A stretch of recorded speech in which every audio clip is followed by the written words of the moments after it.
Isa sa pinaka-common na tanong na natatanggap namin dito sa Premier Smile Dental Clinic ay, Doc, 3,500 lang ba talaga ang babayaran?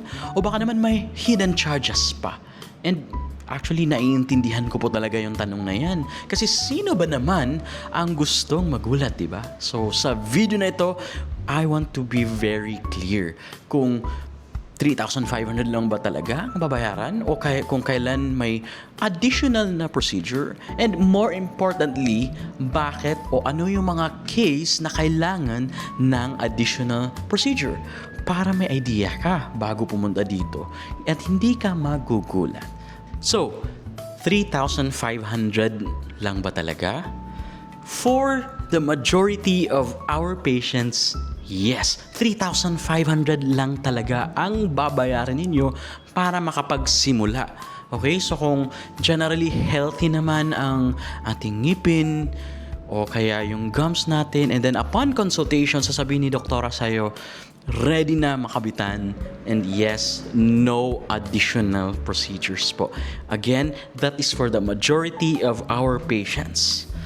Pero minsan kasi may mga case talaga na pagtingin ni Doc sa ngipin natin is may mga kailangan pang i-address bago makabitan ng brace. And one of the most common and probably the most confusing sa lahat is yung regarding sa cleaning. Yes, sinasabi kong confusing kasi bakit? Sabi namin free cleaning dun sa chat. Tapos pagdating dito, hindi pala. Okay, i-explain po natin. Yung free cleaning po nakasama sa ating package is for the mild cases, and that is for the majority of patients. I-explain ko. Dito sa screen makikita mo ang example ng mild case.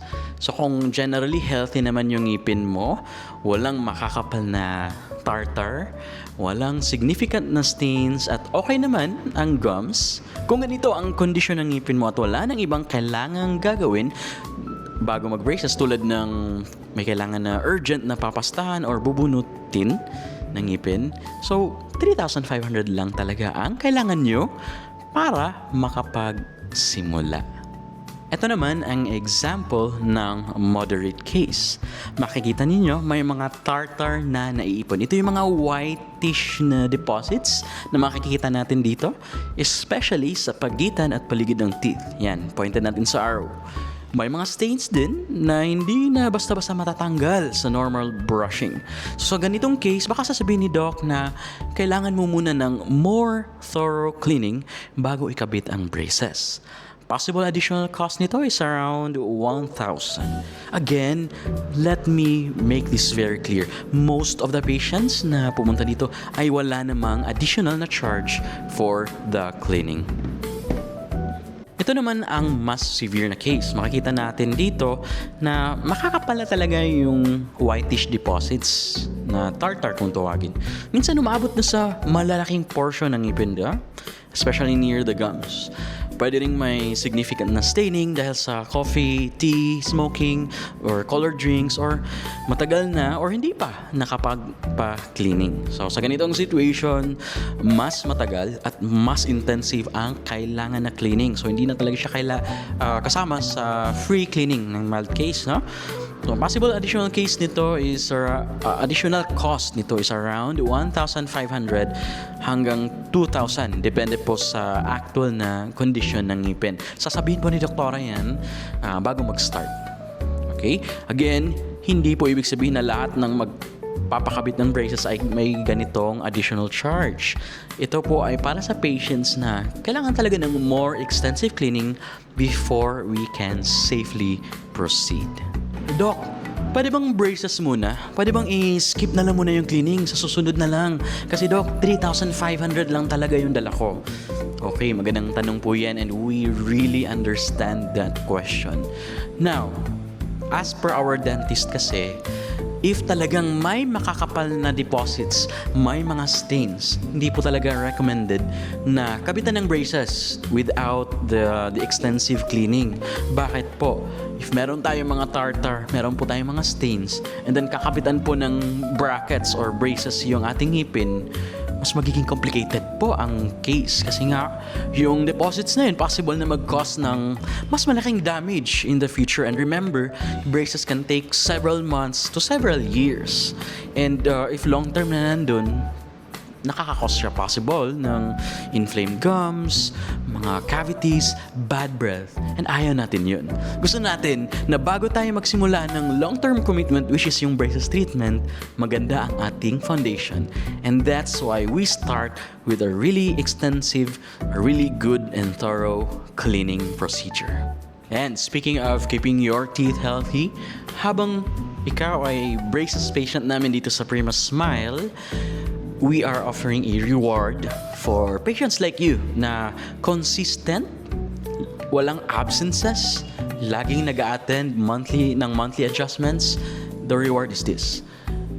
If wala kang absences, 3 consecutive adjustments ang mapupuntahan mo, meron kang free cleaning. Bakit hindi monthly? Hindi advisable nila doc ang monthly. Every 3 months po ang ating free cleaning. And that also mild case. Siyempre, if hindi natin na-maintain ang ating oral hygiene, baka hindi yung free cleaning. Okay? So, ayun.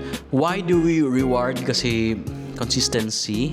Kasi ang braces is a partnership. Hindi lang ito trabaho ni doktora. Okay?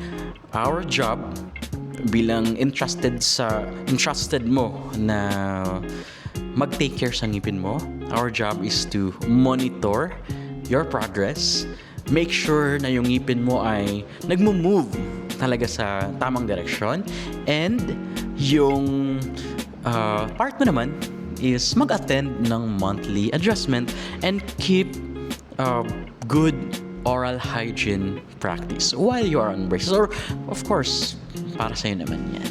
Doc, paano ko malalaman at masisigurado na talagang 3,500 lang talaga and mild case lang ako?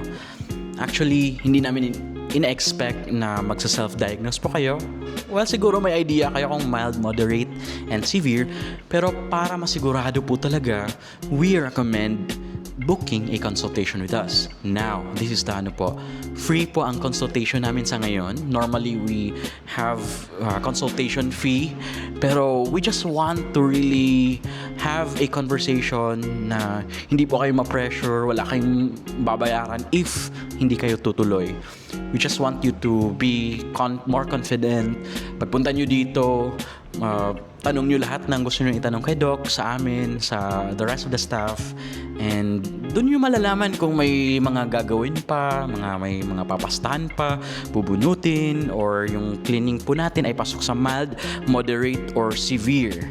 And if pasok po sa 3,500 or yung quotation ng price na sasabihin namin is okay po sa inyo, pwede din po nang ma-installan on the same day. So, balik tayo sa original na question. 3,500 lang ba talaga ang babayan or may hidden charges? And the answer to that is, for the majority of our patients, wala na pong hidden charges. Pero kung sa tingin mong may kailangan pa talagang ayusin, may nakikita kang stains, may makakapal na tartar or deposits, or may mga kailangan pang papastahan or bubunutin, or other concerns na need mo na i-address, there may be additional costs. And that's why, if you are available and if interested ka, we invite you for a visit here in the clinic. And isa din pong kailangan po i-consider is if madali lang sa inyo ang pagpunta dito sa clinic kasi nga braces is monthly. So, we want to make sure na hindi hassle sa inyo yung pagbabiyahe. Nakakapunta kayo kasi, for example, may mga case na natatanggalan po kayo ng brackets. Yung tipong madali kayo makabalik sa clinic kung talagang kailangan. Okay? So, visit us. Visit Prima Smile. We are in the National Road, yung lapit lang sa Balibago. Yung road na pabalibago to Santa Rosa, we are in Barangay Macabling. If you know Uno Fuel, okay, nasa tapat po kami doon. We are, as of this video, nandun kami sa taas ng JNT Macabling. Yung JNT na may katabing east-west. Doon po kami sa second floor. Okay, so see you at Primo Smile Dental Clinic, and thank you for listening and watching.